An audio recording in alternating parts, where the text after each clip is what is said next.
Swayam Prabha. Digital India. Educated India.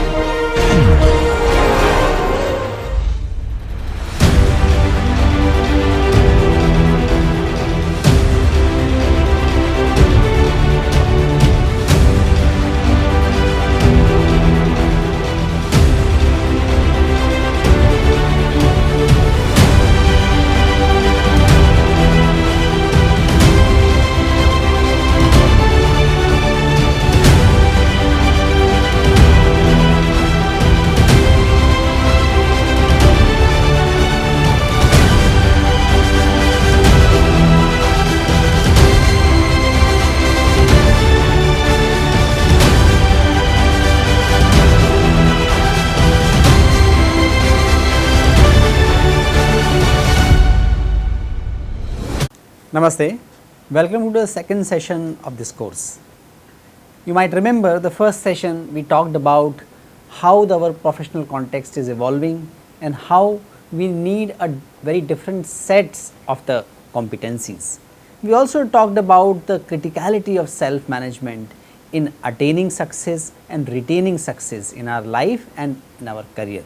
We looked at well-being as sign of management of self and management of career, and we also reflected on how Indian data, particularly the youth data, suggests about the state of well-being and state of flourishing in India. In this course, we are going to look at why positive psychology and yoga have to be part of this course. To understand this, we need to understand how evolution, human evolution takes place, and we are mostly talking about the psychological evolution. Human evolution is a result of some adaptive behaviors. These adaptive behaviors were developed, were demonstrated, they became like pattern by avoiding harm and injuries, or rather we can say these are the result of avoiding harms and injuries, and also result of seeking optimal experience, positive experience, creative experiences of life. So, both of these types of stimulants we can say, or both of these types of tendencies have resulted into human evolution. We have to develop some mechanism which were actually result of our tendency, our need to avoid harm and injuries. For example, as human beings are and were evolving, they were facing many challenges coming from the natural environment, from the animals, or from fellow human beings who might be competing for the resources. So, as a result of constantly living in testing environment, they naturally develop the tendency of suspicion, tendency of hoarding things, tendency of developing some attachment, then only they could fight for those resources which they were hoarding. So, all these things were result of avoiding harms. Functional distress mechanism also developed in this process to check the infidelity of the partner, to look at some cunning members in the community who might steal the resources which one human being, one family has adopted, has acquired. So, as a result of that, functional distress mechanism naturally developed. Lot of competitive, lot of games were actually very ruthless competition. They were zero sum game. Only one person could win. It is very different from win-win kind of games we see particularly in the corporate world. The whole business world rather is actually based on the notion of win-win. Someone gets money, someone gets a good. That is an exchange process. That is supposed to be, and that was designed to be a win-win process. There were not many win-win games as human beings were evolving, as we can say caveman was evolving. So, as a result of that, tendency for anger, competition, again the allurement, manipulation, all these things had to be naturally developed. So, we have developed these tendencies as we have evolved. David Buss, I have primarily taken these insights from the work of David Buss. The reference is given in this slide.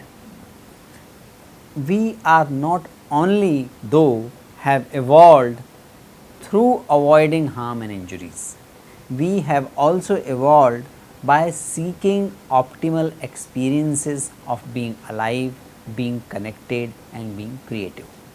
These tendencies are very well captured in the Ryan and Dacey's work on self-determination theory.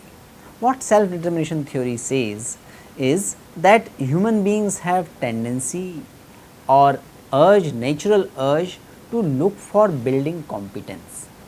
And you can see human beings as they have evolved not only have defended themselves, not only they have survived the competition, they have built very different type of competencies, starting from use of the fire, use of the very rudimentary instruments, making the shades, making shelters, developing the process of agriculture. All these are at one level are result of tendency of human being to develop competency. They also have tendency for belonging. That is how the families were born.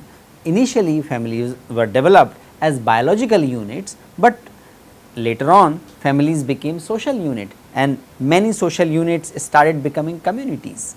So, the need for belongingness resulted into the formation of the communities, establishing of the villages, building of the states. All that happened because of this need for belongingness. Human beings also have tendency and urge to exercise autonomy, to experience autonomy. The science for large part of it was aiming at winning over nature. This tendency is a reflection of seeking autonomy, and as a result of that they challenge the most difficult environment, they challenge the most difficult challenges, and they develop using competencies. They started human beings want to have more and more autonomy on whatever they wish to carry out. So, our evolution is result of avoiding harm as well as seeking positive experiences. Naturally, any science or any field of study which is aiming at studying human mind will naturally look at the behaviors and tendencies resulting from these two natural urges or natural evolutionary needs.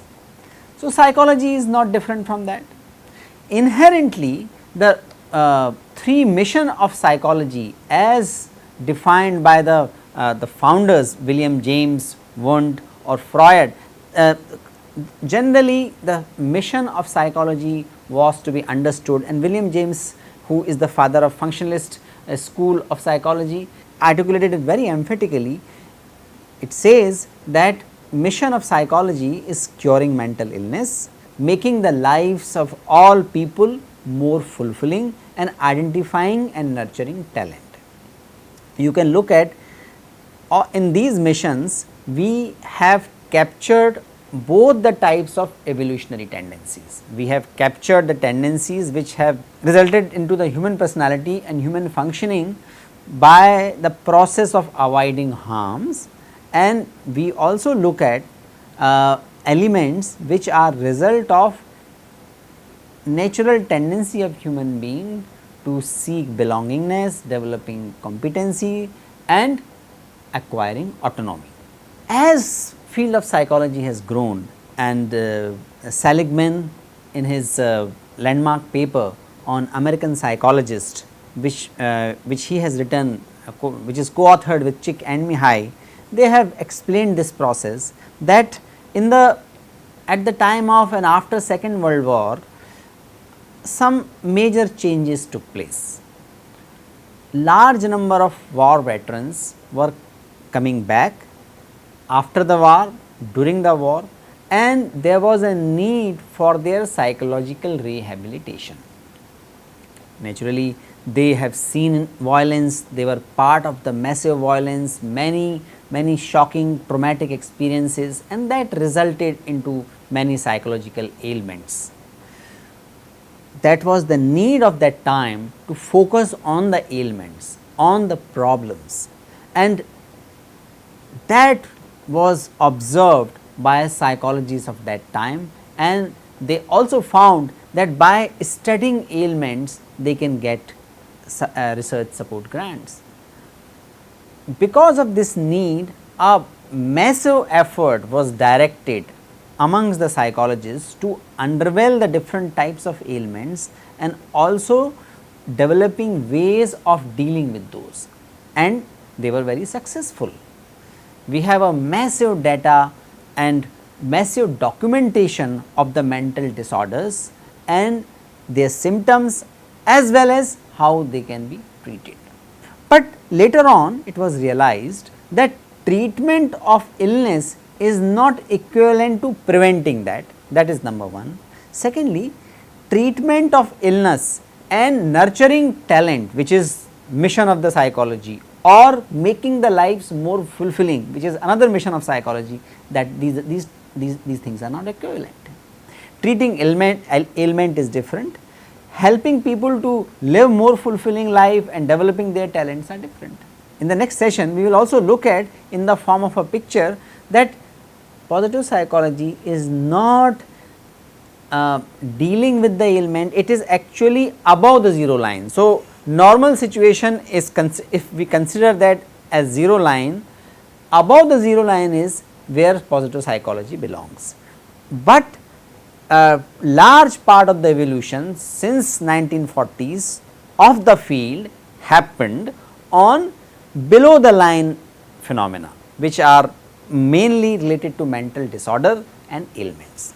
This thing was pointed out by Martin Seligman in his presidential speech in the American Psychological Association, and he and his team called for diverting the attention of the field towards possibilities, towards the greater competencies, towards those aspects of life which make life worth living. And that was the call which was the result of recognizing that treating ailment and achieving great life and realizing our humanity, realizing the essence of the humanness in our life, these are two different things. Here I would like to quickly give an introduction of the positive psychology, how it is understood mostly in the current times, and then we will move on to the cultural nuances and how role of yoga has emerged and eventually became part of this course. So, here I would like to mention about Abraham Maslow, Seligman and Csikszentmihalyi's work. Abraham Maslow obviously was much before the Seligman and Csikszentmihalyi's work. Abraham Maslow is mentioned here because he was the very renowned psychologist who did his writings in the 50s and 60s. Most of you must be familiar to his need hierarchy theory, but many of you may not also be familiar that he was the person who first time in a very articulate ways talked about holism, meta needs and the self-actualizing tendency of human being. All these are very positive in nature. He talked about holistic perspective of looking at psychology. He critiqued the atomistic functional view of the world, and he claimed that he warned that psychology should not suffer from it, and called for not only developing holistic perspective, but also developing research methods which can understand the human being in its holistic nature. And holistic means it cannot be reduced to stimulus and response, it cannot be reduced to simple few tendencies which someone has acquired in the childhood, and looking at human being as a dynamic, constantly evolving entity. He talked about the meta needs, which is beyond the basic needs, which need not be satisfied. He talked about self actualization, and in order to fulfill the meta needs in self actualization, human beings can forego even the lower level needs.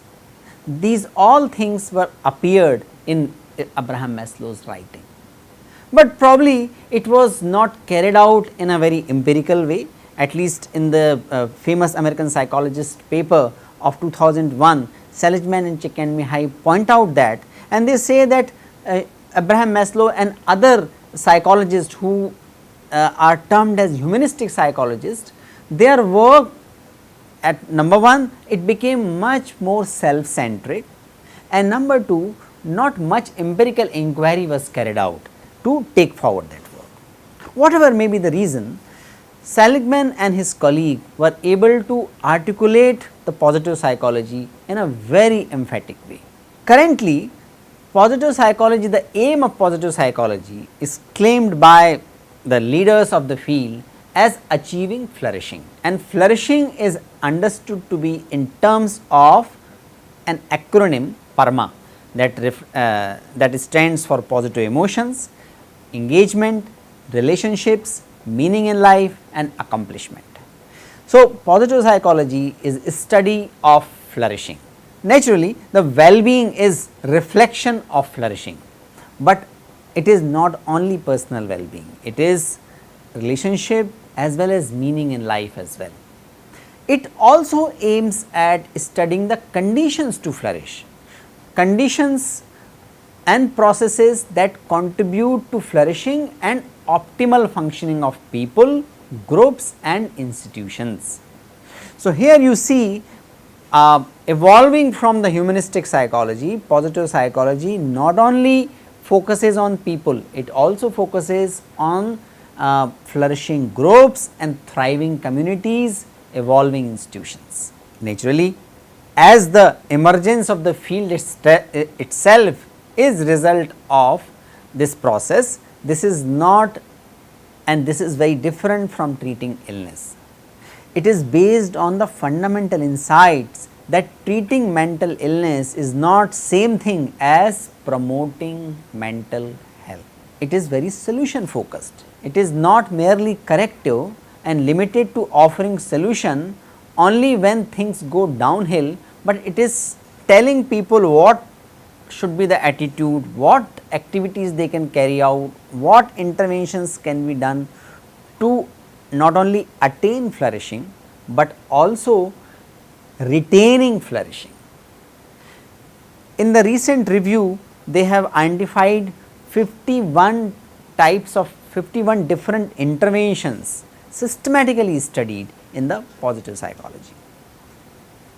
So, when this special issue of American psychologist about positive psychology appeared, it attracted major reactions, lot of positive reactions.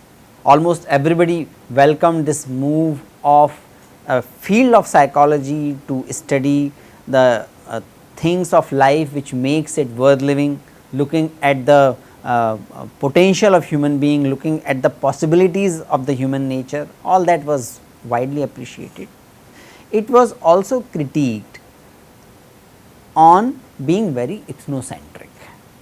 So, there are large number of scholars who pointed out this aspect, and Christopher and Hickenbottom have captured the essence of many scholars who have mentioned about the ethnocentric perspective not being inclusive nature of the positive psychology field as was reflected in that particular issue, in that special issue where 15 articles on different aspects of the positive psychology was published. So, what Christopher and Hickenbottom write that current efforts in positive psychology are deconstructed to reveal an adherence to the dominant Western conception of self and its accompanying vision of the good life as personal fulfillment. So, they pointed out that there are many cultures which can have different notion of self, which is very different from the notion of self held by the liberal or neoliberal societies of the Western world. Essentially, they questioned that positive psychology cannot be universal, or the way it is presented cannot be universal because of three things. Number one, vision of world is different in different cultures. What is the vision of world? That we are going to look at in the second in the next slide. Notion of self is itself is different, which arises from the world view or vision of the world. Notion of self, what is self? That itself is different, that understanding itself is different in different cultures. As a result of that, the very conception of happiness and what makes good life also differs. So, how can there be a universal positive psychology, or if at all there is a need and there can be a universal positive psychology, we need to do more thorough job, we need to have more cultural perspectives, we need to have examining the basic assumptions of the current formulations of positive psychology more thoroughly, using cultural lenses to make it more inclusive, so that it can become more generalizable, or if I may use this word, more universal. So, first thing we look at the world view. This notion of Christopher and Hickenbottom is based on the work of Charles Taylor. Charles Taylor in 1989 wrote a very interesting piece on modernity and emergence of self, and he talks about two types of worldview prevalent in the world. What is worldview? Worldview is basic assumptions, belief, values about how this world is and how it works. So, Taylor point out that different cultures have different worldview, and they can be merged and they can be summarized in a term called one tier worldview or single tier worldview and two tier worldview. One tier worldview suggests that world is what is visible, human being is what is visible, what is experienced, what is empirical, what is objectively verifiable, and the happiness and responsibility of the life is solely lying in the individual inner situation. It is on the individual where the responsibility of his or her happiness lies. That is the one tier worldview. But two tier worldview, which was prescribed by most of the cultures, particularly before modernization and so called enlightenment in the 16th 17th century, it talks about two worldviews. It talks about two tier worldview.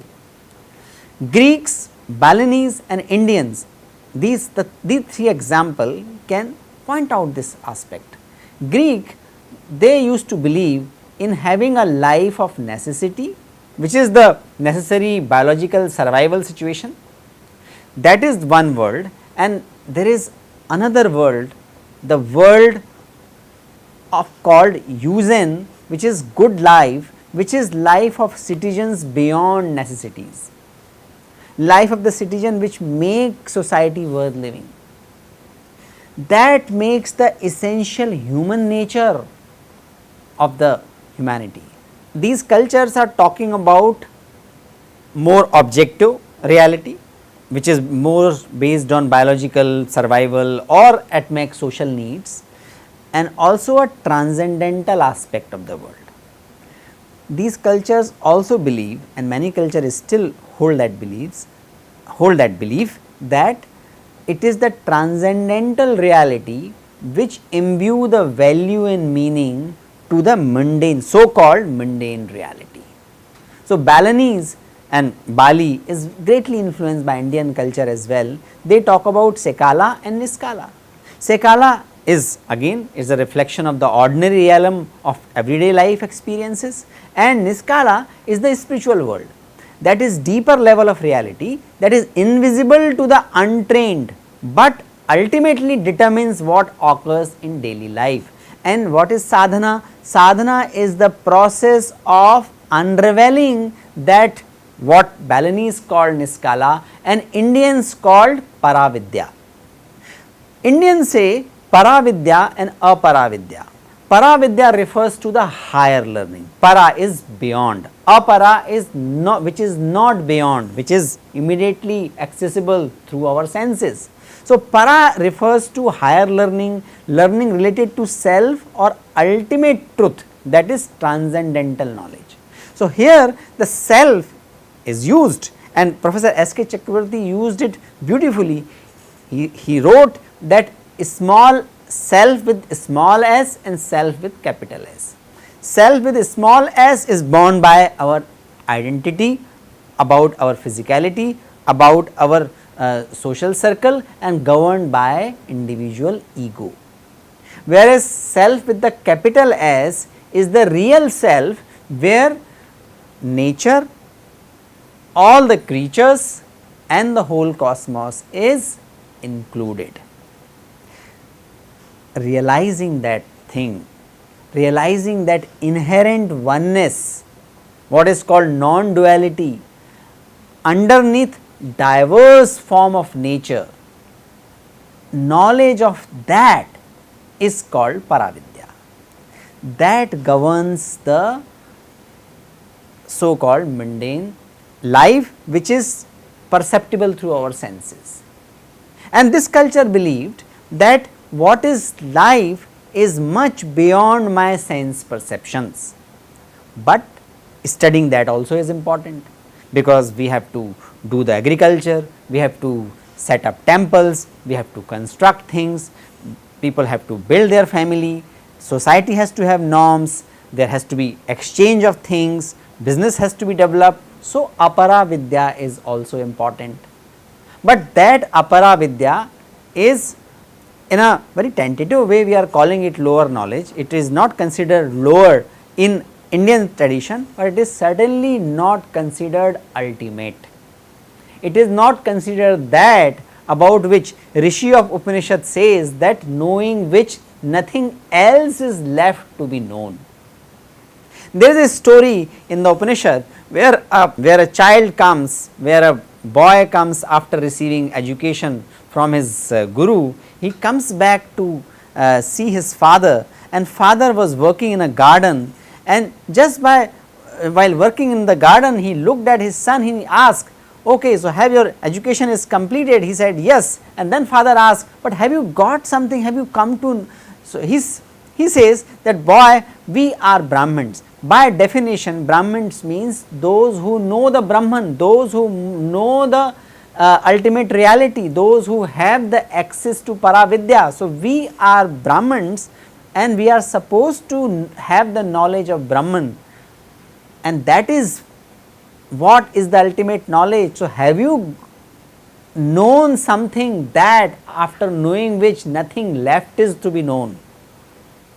That aspect of Paravidya is the ultimate realization of human potential. That is why it is called self-realization, but that self-realization has S as capital, because that is the real self. Brahman is the real self, Atman is, Jivatman is, but a sense of self which is result of the sense of separation arising from ignorance.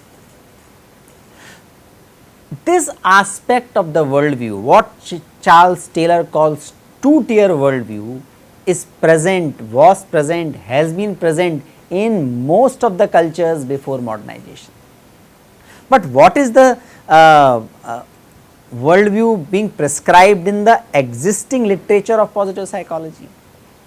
That is reflected in the form of definition of self, basic assumption of self is reflected in their work. So, positive psychology is currently largely based on dominant Western and particularly American ideologies, and Christopher and Hickinbottom write that it is clear that it is based on Cartesian distinction. What is Cartesian distinction? That is the thought given by that great scientist that subjective world and objective world are different. realm of science is to deal with the objective world, objective reality. Anything which is not in the objective reality, anything which is not objectively verifiable is not the matter of science. So, it is not the matter of knowledge, it can be a matter of belief. Notion of fixed and essential self is also evident in the writings of positive psychology. Thirdly, it talks about meaning and values are subjective in nature and person should be free to determine both the meaning of and means to pursue the good life.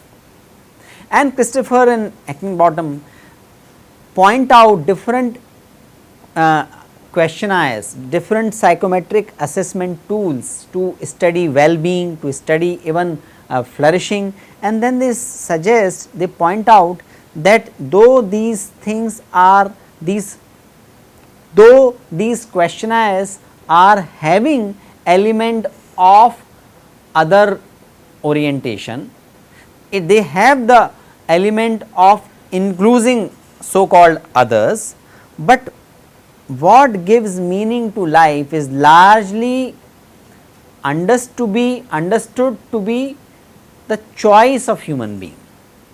There is no great meaning as such universally, it is human being and dependent on his tendency or her tendency to find something meaningful or not. So, the means to pursue the good life or happiness in whatever manner they choose, that is the basic assumption, and they should choose as long as, and they can choose anything as long as that do not interfere with the ability of others to do the same. And this third aspect actually emanate from the first two distinctions and first 2 points of difference. That aspect is meaning of good life. What is considered to be meaning of good life and what is considered to be life satisfaction can also be different in different cultures. So, happiness is the fundamental goal of life. If this statement of Chick and Mihai is there in the landmark paper of positive psychology in the American Psychologist 2001, the special issue, it is not so quite so simple, because there are cultures and that it has been throughout the history where individual satisfaction has generally taken a back seat to the goals, purposes, priorities of large collectives, and that when emotional satisfaction has been experienced, it is often of different kind. That is not derived from the internal positive emotions, but that satisfaction is derived from living according to the social order which is typically situated within the broader cosmological framework. Why someone is doing sacrifice for teaching kids, why someone has to sacrifice for protecting a community, why someone has to create something where the larger members of the society can come, assemble, do good things, all these are the result of selfless actions. All cultures appreciate that. If we look at most of the social development and maybe even technological development is result of some human being operating and taking pain, some human being actually sacrificing their personal satisfaction, sacrificing their emotional satisfaction to create something which can create eventually value for the larger society, for the larger mankind. And that is not very well captured, because I may find meaning in that, but someone may claim that they find meaning in just pursuing hedonistic pleasure. So, that distinction is not there in the assessment of the well-being, in the assessment of the flourishing, and that is what is being pointed out by Christopher and Heckingbottom. We can understand this point by looking at some of the Indian examples. If we look at the happiness, if we look at flourishing, and if we search these terms in the Indian tradition, we come across these three words: Sukha, Shanti, Anand. Sukha word come from satisfaction of the senses. Why? Because kha reflects the indriyas, the senses, action related and perception related senses. Sense satisfaction, su upasarg, su prefix reflects the positivity, the favorableness. So, convenience and pleasure experience of the senses is sukh. And you must have heard people giving blessings to their younger ones, sukhi raho. But sukh is not considered to be the ultimate aim of life. There is something higher than sukh, what we understand to be shanti. Shanti word come from the root word sham. Sham means equanimity, sama means equanimity, sama means more calmness.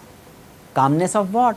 Calmness of negativities of life. In our tradition, we call the dukkha or the anxieties can be because of the adhidaivik, adhibhautik and adhyatmic reason. Adhyatmic, which is higher realm of self, adhibhautik means extended life of the physicality, and adhidaivik is the my role in the larger scheme of things. Wherever there is some traction in these three aspects, anxiety emerges which result into stress. So, we call for shanti. Shanti is attaining the calmness from all the three type of dukkha. It is also, and you must have noticed, after the mantras we say shanti 3 times, Om, Shanti, Shanti, Shanti. Whether you go in north, south, western part of India, wherever there is some, in all spiritual traditions this practice is followed. Whenever we say Shanti 3 times, it is indication of shaman or calmness or going down of the dukkha which are of adhidaivik nature, adhyatmic nature and adhibhautik nature. It is also reflection of the shanti and calmness at all 3 shariras, 3 levels of existence of our individual self. Sthul sharir, which is physical body, sukshma sharir, which is subtle, which is made up of our sense of vitality, emotions, rationality, and karan sharir, which is understood to be the substratum over which all the play of life is going on. So, shanti at all 3 levels. Many of you must have heard shanti mantra, which is generally recited after all yogic as well as Vedic protocols. It says Om Dyau Shanti, Antariksh Shanti, Prithvi Shanti, Rapah Shanti, Oshadaya Shanti, Vanaspataya Shanti. No stress, no anxiety, all calmness in all spheres of life, whether it is Aushadhi, whether it is medicine, whether it is universe, whether it is Antariksh, whether it is space, everywhere there is a prayer for calmness and going away of anxieties. So, this is also a reflection that attaining individual shanti is not possible. My individual shanti is connected to the shanti of whole universe. So, my duty does not stop. The good life cannot be achieved just by ensuring that I get satisfaction and pleasure and all the conveniences. Until I make conscious effort, until my surroundings are also in comfort, are in calmness, are not suffering from anxiety, I cannot attain that calmness. So, my shanti is connected with the shanti of my surroundings. That surrounding include natural environment as well as social environment. So, you can say shanti is an inclusive term. There is no individual shanti or individual sukh is possible, but individual shanti is not possible. Then there is another term which is called ananda. Anand word comes from Nand, which is means alhad, ecstasy, and with the upsarg, with the prefix a. That alhad is the moment of forgetfulness of self. Ecstasy are the state of mind which is beyond wakefulness, which is jagrati. It is beyond the swapna, which is dream stage, and it can also be, it happens to be at the deep sleep stage, and it can also be deeper than the deep sleep stage. That is Ananda. We all experience that in the deep sleep, but how it can be experienced in the wakefulness stage, and how even there is a possibility of fourth stage beyond wakefulness, dream and sleep. That is where the real Anand, the real positive experience of life occurs, and that is the claim of Indian psychology. That is the objective of yoga practices that is not captured in the existing literature of positive psychology. We can take another example where Sukha and Shanti may not be there, but still they are considered to be very important pursuits of life. In order to fulfill the kartavya, duty, there are studies suggesting, and our conception of the kartavya also suggests, that we are not having individual life experience, we are all living roles. We have roles as the member of family, as member of community, as member of larger social and environmental ecosystem. So, we have kartavya towards all, because of all this life exists. And in order to following kartavya, in order to following duty, I may have to forego my pleasure. And what is appreciated in the yogic tradition or Vedic tradition is foregoing the individual pleasure for the individual kartavya. Then there is another step called sadhana. Sadhana is systematically going through the hardship to develop more self control, so that you can develop deeper shanti, and people report that that will result into anand, which is aesthetic state, and which is much deeper than the sukha. In between comes term tapas. Tapas is the process of attaining that selflessness, that process of attaining that commitment for the larger purpose, and if required even experiencing pain in that process. That pain is appreciated. So, these terms reflect that what is considered to be good life and what is considered to be emotional satisfaction and well-being can be different in different cultures. And because of this difference, Walsh in the reaction to the special issue of American psychologist wrote in 2001 that though psychologies of Buddhism and yoga lack information on the nature and treatment of major psychopathologies, however, they contain a wealth of information on exceptional psychological health, post-conventional transpersonal development, and exceptional abilities and the methods of cultivating them.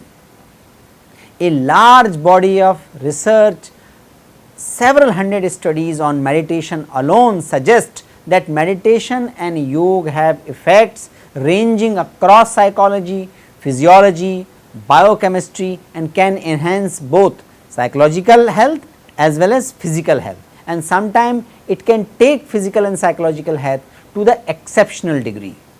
This is the real pursuit of above the bottom line, above the normal stage, above the coping and adjusting of life. It is much beyond that which is aimed at in the yogic tradition, and that is true in many traditions in the world as well. Certainly Buddhist tradition also is one of them. So, what is this notion of self in the yoga? Notion of self in yoga can be derived, can be understood from the Panchakosha.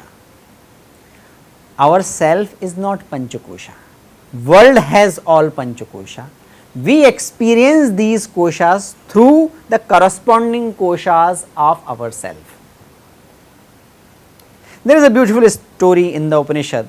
A boy goes to a father, goes to a student, wants to understand the ultimate reality, the Paravidya. He is a pursuant of Paravidya. Here, Eugen, if in the Greek term we say, that is the universal order of things, which is the substratum of all of whatever is going on and visible through the physical senses.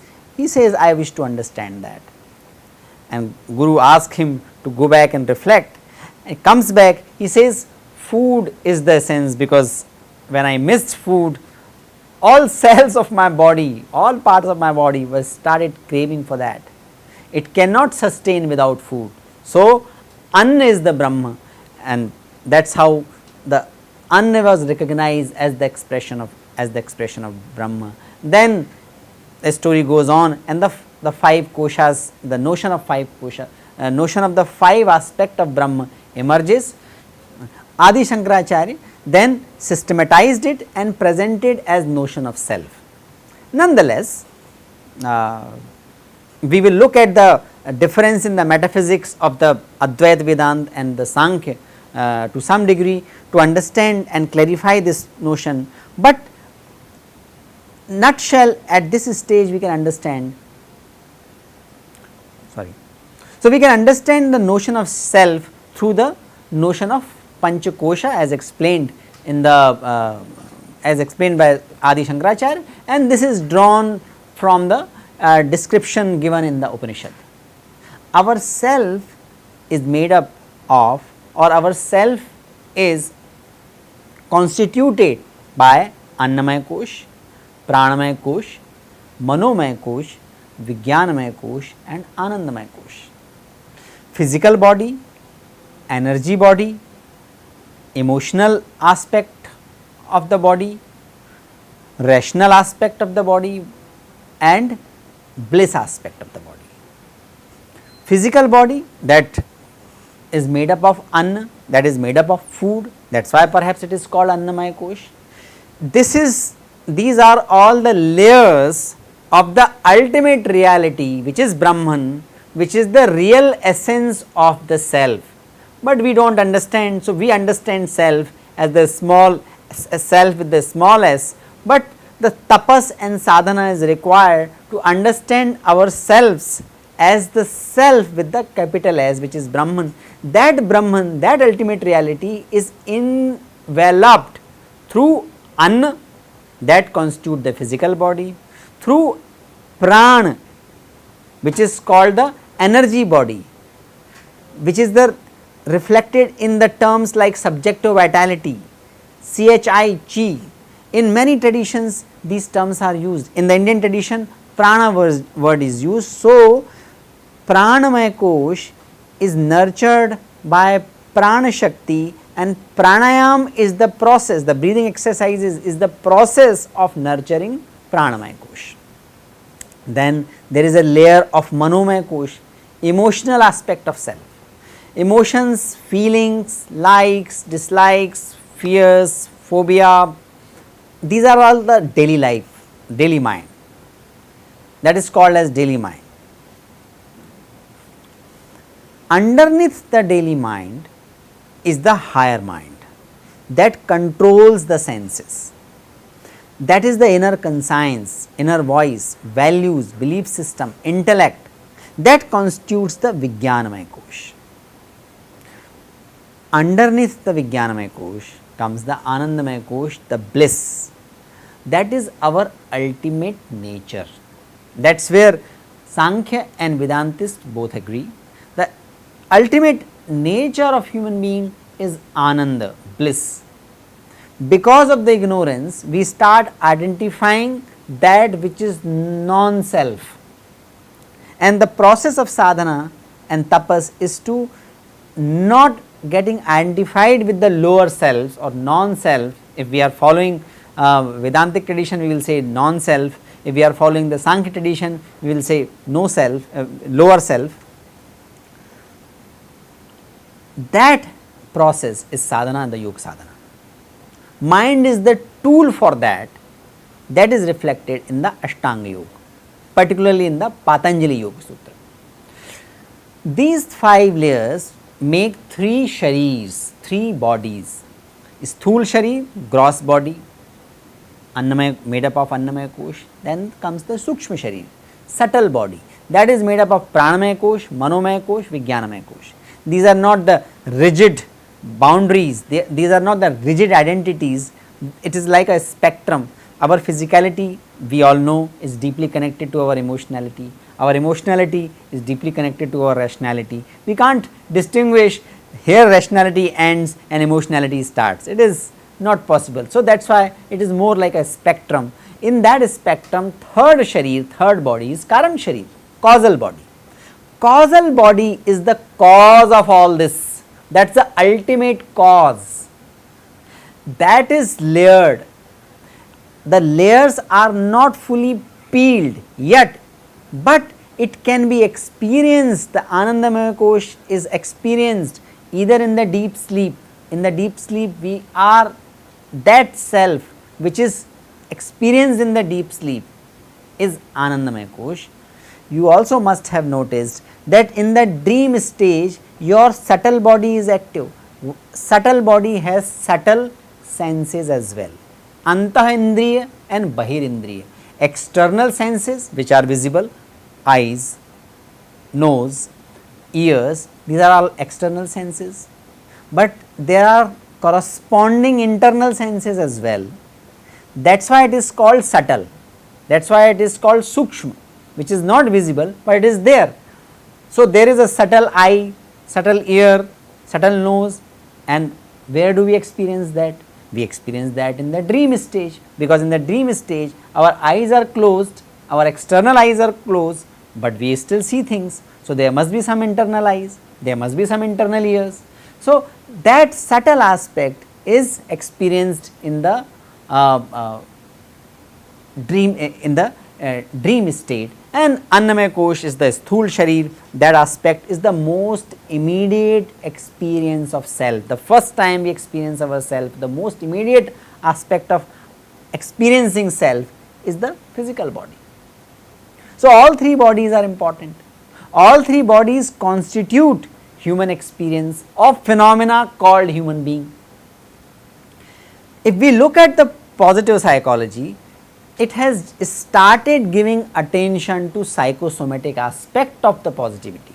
So, interoception, body mind practices are now getting importance, now getting recognition. Still there is not much study on the Pranamaya Kosh or the energy feeling and energy experience of our day to day life. So, that is where the importance of yoga comes. Maslow talked about holistic methods and holistic interventions. Yoga provides holistic methods and holistic interventions. There is a recognition that body and mind are deeply integrated and connected. Our ability to perceive outside things is as important as our ability to perceive what is going on within, that is interoception. That interoception is also deeply connected with our psychosomatic intelligence. So, yoga gives insights about those fundamental life experiences, and that is why it can be beautifully integrated with the current understanding of the positive psychology. So, Professor Bhavuk and Professor Salgame also explain this point in these terms and in this diagram. This diagram is taken from the very famous book of Professor Bhavuk, Spirituality and Indian Psychology, and these points are taken from Professor Salgame's paper on positive psychology and Indian psychology, birds of the same feather. So, Professor Salgame seems to be aiming at integration of positive psychology and Indian psychology, and Professor Bhavuk is explicating the notion of self as it can be distilled from the Indian traditional wisdom. So, if you look at this diagram, it gives the notion of self. So, we looked at the notion of self as predominantly pronounced, subscribed in the existing literature of positive psychology as explained by Christopher and Heckenbottom in his paper. Professor Bhavu gives the notion of self in this diagram. You start looking at this diagram from the central most, the thickest circle, that is the reflection of the physical body, that is Annamaya Kosh. Sense organ are less thick, they are reflection of the eyes, ears, nose, tongue. So, these are the sense organs that constitute our self. Subtler than the physical self and sense organ is our manas, and man includes buddhi, man includes Vijnanamaya Kosh as well as Manomaya Kosh in this model. That gives the ahankar, the sense of identity. Identity gives the attachment to things. Ahankar is also the outer layer to buddhi. Buddhi is the intellect and Atman is the core of that. All this is constantly interacting with the others, so called others as well, others in the social environment as well as natural environment. So, social self is evolved through the interaction of all these selves. We interact with social and natural environment through our intellect, through our emotions, through our physicality. So, all these three aspects give birth to our social self. What we look at, even as a cursory view, yoga recognizes the inherent divinity and purity in man and possibility of attaining an ideal state of well-being, which is not only emotional satisfaction, which is rather beyond emotional satisfaction and certainly beyond pleasure, which is about Shanti and Anand, which are the higher realms of the well-being. It can be experienced in our day-to-day life, in the ordinary vocations of life. In the very famous lecture on practical Vedanta, Swami Vivekananda also says that the greatest truth revealed in the Vedanta are not explicated by only the sages living in the forest.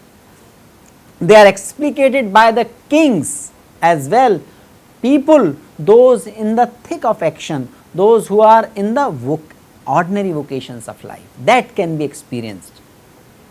Yoga offers a holistic model of human self. It offers a self-correct, it offers large number of self-corrective techniques as well to restore our normalcy, achieving the ecstasy, remaining at that and still remaining in the day-to-day life. In the Indian tradition, spiritual practices of various kinds are aided. So, at one level positive psychology prescribed to so many interventions, but Indian psychology, Vedic tradition not only prescribed the interventions, it also prescribed what type of people, what types of personality may be benefited most by what type of interventions. And as a result of that, Karma Yoga, Bhakti Yoga, Jnana Yoga emerged. 8 aspects of Patanjali Yoga also talks about diversity and diversity of attaining the highest level, which is Kaivalya, and also diversity of individuals, diversity of practices. So, that is the reason we found that integrating yoga with positive psychology can be very fruitful pursuit for a course on managing self and managing career. At this stage, I would like to quote the work of Cain Wilber. It is slight digression, but it is useful. I am using this work of Cain Wilber at this stage because till now we looked at what is the nature, objectives and aims of positive psychology. Then we also looked at how different cultures can have difference in the basic assumptions being followed about the self, about the notion of good life in the existing literature of positive psychology, how yoga can possibly give more holistic perspective and can be also integrated with positive psychology to attain the objectives, ultimate objective of the course and ultimate objective of our life, managing self and managing career. So, Kane Wilber also subscribed this notion of Panchakosha, and he also has understood all these koshas as different layers of minds. He points out that different therapies arising from different schools of psychology are actually more efficient in treating at some level of mind or some level of kosha. So, for example, simple counseling and supportive therapy, they focus at the persona level. Psychoanalysis, psychodrama, transaction analysis, reality theory, ego psychology, and many of you must be familiar to some or all of these theories and therapies. They are primarily focused, according to Kane Wilber, at the ego level, at the psychosomatic primarily ego level. At the social self, which is the result of interaction of the pranamaya, all the koshas, particularly the 3 koshas of the subtle body with our social and natural environment, there are therapies which are aiming at that. He call it Sanchora or total organism, and total organism is very close to the social self, what Professor Bhavuk talks about. Bioenergetic analysis, Rosarian therapy, Gestalt therapy, existential analysis, logotherapy, humanistic psychology, these are related to the a total organism, which include koshas and environment both. And then there are spiritual traditions, Vedanta Hinduism, Taoism, Mahayana and Vajrayana Buddhism, they are looking at the non-duality and unity consciousness, which is the layer at Anandamaya Kosh and beyond that. Though Kane Wilber has not used the word Ashtanga Yoga, we can infer, and this framework was prepared many decades ago. Now we have sufficient research to substantiate the inclusion of the Ashtanga Yoga in this schema, and we can know more about it in the later courses. And this book, the very famous and profound book of Dr. Rishi Vivekananda, is also mentioned here. It explains how yoga interventions, asanas and pranayam can have the impact, can have the positive impact on all the 5 koshas. So, this practical yoga psychology work explains how yoga interventions actually can work at the Annamaya Kosh, Manomaya Kosh, certainly at Pranamaya Kosh, and also result into strengthening and more profound experience of Anandamaya Kosh of ourself. So, at this stage, I would also like to share how the genesis of this course occurred. We teach, this course very similar to that in School of Management in IIT Bombay. I am a faculty member there, and this picture of our corridor reflects the values perpetuated and espoused and largely practiced in our institution. This picture is of the infinity corridor. Infinity means where you can't see the beginning and end of the corridor. In the same way, here the academic leaders who have established the culture of this institution is such that you are invited, you are inspired to look at what is beyond always. Always look at what else is possible, always encouraged to transcend whatever you are doing in terms of research or in terms of teaching. Many of our colleagues are great inspiration for all of us to keep trying doing something more, something better. So, that is the value of the, and that is the place, and in the place like this, when we get opportunity to look at the course outline of any of our program, we look at what all ultimately possible in this course. So, in 2011 we undertook the revision of our MBA curriculum. I teach in the management department. We offer Master of Business Administration course. This is a flagship program. And in 2011 we were looking at how we can restructure, how we should restructure our existing course that time. So, naturally, as the part of the course restructuring, we looked at the best courses being taught around the world, we looked at what are the management challenges, what are the future competencies required, what kind of development is required, what kind of preparation is required for the students to face the world they are going to enter after this program. And that made us realize that self management is deeply linked to career management. And when we say self management, this is not only about time management, it is about managing our emotions, our energies, our intellect as well. So, as a result of this realization, we included a core course on self management and interacting with the world. This course takes place as much in the classroom as outside of the classroom. Students are taken outside of the classroom to have a lot of experiential exercises. We do yoga protocol within the classroom.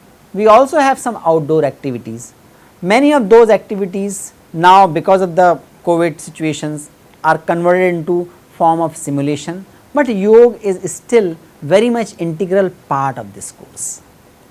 So, that is where we examined the possibilities and discovered the ways of integrating positive psychology and yoga based interventions and insights and wisdom of yoga tradition in a single course. That was helpful because IIT Bombay has very thriving yoga ecosystem as well. What do I mean by yoga ecosystem? Institutional club have embraced yoga as a very critical intervention for the well-being of all the campus residents, be it students, faculty members, employees and their families. So, we organized yoga camps, yoga programs very regularly. I have had opportunity to be the founding faculty member of this Yogastha club. Every year we also organize conference where we discuss the research findings related to yoga based interventions, particularly those research findings which have direct implication in education and the working life. So, because of all these things available in the institution, we could create a course which integrates positive psychology and yoga. That is where we are teaching, that is what we are teaching in last 8 years. This teaching and this course has resulted into large number of research studies as well. In this course, we examined how mindfulness and yoga based interventions can be very useful in remaining in keeping our students engaged in the academic sense. We also looked at how yoga can build the altruistic behavior. We examined what actually connects positive psychology and yoga, and we found that subjective vitality and self transcendence, these are the two things which connect positive psychology and yoga. We also looked at yoga can enhance our moral reasoning. Moral reasoning is the foundation of ethical decision making. Moral reasoning refers to the reasoning or logic we give to justify any act is right or wrong. Reasoning can be at very personal level, which is called pre-conventional reasoning, that is dependent on my personal loss and personal benefit. Reasoning can also be dependent on following rules and regulation or following norms of my in group. Reasoning can also be dependent on the universal values and our way of looking at life as a responsible citizen. That means looking at putting the universal lens on our individual act. What if everybody in this situation start acting in this situation, whether the world will be a better place or not, that becomes our criteria. So, there can be different levels of moral reasoning. Moral reasoning result into certain type of ethical behavior. It influences ethical behavior. So, ethics can be very utilitarian, it can be based on our discursive ethics, it can also be based on ethics of care. Yoga practice and mindfulness practice we saw can help us to move up from the lower level of moral reasoning to higher level of moral reasoning. We also looked at how human being can actually flourish. What is the left side? What is the antecedent of human flourishing? What can make the positive psychology intervention effective? What can enhance the impact of positive psychological experiment? And we found that yoga can be that intervention which can enhance many other positive psychological interventions. We also tried to redefine the well-being at the context of workplace as well as in the context of the educational setting. These pursuits were recognized in some of the media platforms. Times of India, Hindu published stories on these courses and our research findings about how these yoga based intervention can be helpful to the student fraternity. Similar courses are also offered in XLRI, in IIM Kozhikode. In IIM Ahmedabad as well, 2 courses were conceived which integrate mindfulness and positive psychology. Professor Vishal Gupta and Dr. Rajesh Chandwani, they are offering electives, well subscribed electives where they integrate positive psychology and yoga based interventions. So, in light of all this, I wish to conclude this session by projecting the course objective and expectations from the participants. Our course objective, as you must have recognized by now, is to make the participant recognize the different aspect of human self and how they influence each other. This course is aimed at helping participant to comprehend what positive psychology is and how it differs from conventional or traditional psychology. It help participant to interrogate the Indian yogic perspective of managing self and career. It make people to appreciate the complementarity of positive psychology and yoga for profession, academic and day to day life. It aims at helping participant to practice the insights, and since the focus of this course is not only conceptual knowledge, but to practice, we will be having lot of psychometric assessments, case analysis, we will be having the journaling exercises, we will be providing material for practice, there will be lot of opportunities for the self reflection.